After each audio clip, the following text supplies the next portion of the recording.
What's going on, guys? I'm Ryan D. This is Lex. And we just got done watching Abigail, ladies and gentlemen. Abigail, a vampire movie of its own nature. A vampire film where it's ballerina mixed in. Trailer sold me on it for sure. And I didn't expect it. It was kind of a weird time to come out around this time of year. Yeah. But I'll take it, what I can get out of it. What did you think, Lex? Out of theater reaction, what did you think of this movie? Yeah, I know, I feel like I've been saying this a lot, but for this one, I absolutely saw no trailers at all.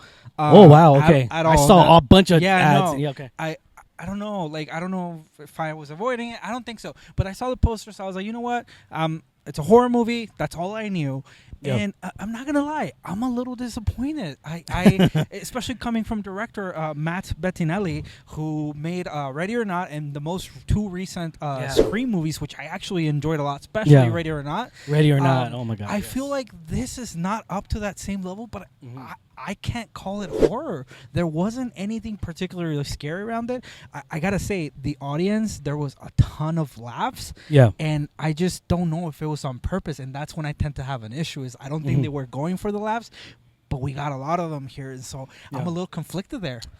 Okay, so I'm gonna add to your point right here. I think this movie did a 360 as far as like the way it was marketed. This movie it's like a letdown in a way because it went a totally different direction than I was thinking going into. First and foremost, the first act of this movie is just terrible. There's a lot of like I could have gone without, and it kind of drifts away from the up. Yeah, and the crazy part is this. Thank you for mentioning that, Alex. This is the same guy that directed Ready or Not, one of the good horror movies, gore movies that I really did enjoy. Premise is almost similar. Yeah. Like I won't spoil too much. I mean, we know there's a girl vampire. We know that they're locked in the house. Locking in the house premise. So it's like that, but I feel like the execution is just completely opposite. Yes. It's also the screenwriter pairing. Like there's two screenwriters, and one of them is also from the Ready or Not team. So I'm just extremely confused as to what the execution planning was here. Yeah.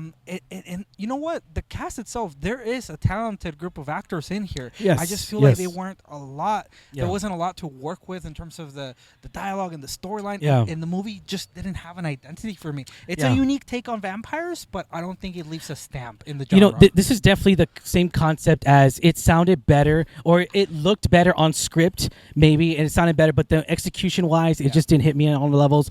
Again, it's a good idea, but at the same time, though, I kind of feel like that I feel misguided. I feel like this isn't the same guy that directed those last two Scream movies and the same guy that directed Ready or Not. Yeah. I feel like that this film was like, hey, let's try this out. That doesn't work. Okay, let's try this out. Let's try. I felt like it was very missed. The plot kind of loses itself in so many different ways, and I hate that. And the pacing. This is an hour and 49 pacing minutes. Issues. Yes, I swear it felt like 2 hours and 30 minutes. Yes. And I'm sorry, guys. I tend not to actually take this stance, but it's truly how I felt. Yeah. I felt it multiple times during the movie, and I was like, it's not ending. Yeah. So I'm sorry to see. I'm still excited. The Ready or Not movie is coming. I'm Ready or Not too. But that's kind of my take right there. Yeah, so a lot of it has to do with as well. One of the things I'm going to say, though, before I end this movie review is that, here's the thing. One of the first things that I did enjoy, of course, was the gore, though. There's a lot of good gore scenes in here. The whole vampire concept, what the rules are, I'm glad they didn't glitter. I'm glad that didn't happen here. The Twilight shit didn't happen here. But at the same time, though, it was certain moments in here I really did enjoy, and then a lot of moments I was just like, really cheesy, violent moments. But I'll leave it at that, guys. Question is for you guys: are you gonna check out Abigail this coming weekend, guys? Put comments down below. What did you think of this movie? Or if you're just like, hey, I don't know if I'm gonna check it out, guys, but I don't know. We'll see. But hey, let us know in the comments down below, guys. As always, I'm your host, Ryan D. This was Lex. Like, share, and subscribe. Have a good one, guys. See you at the movies. Latest.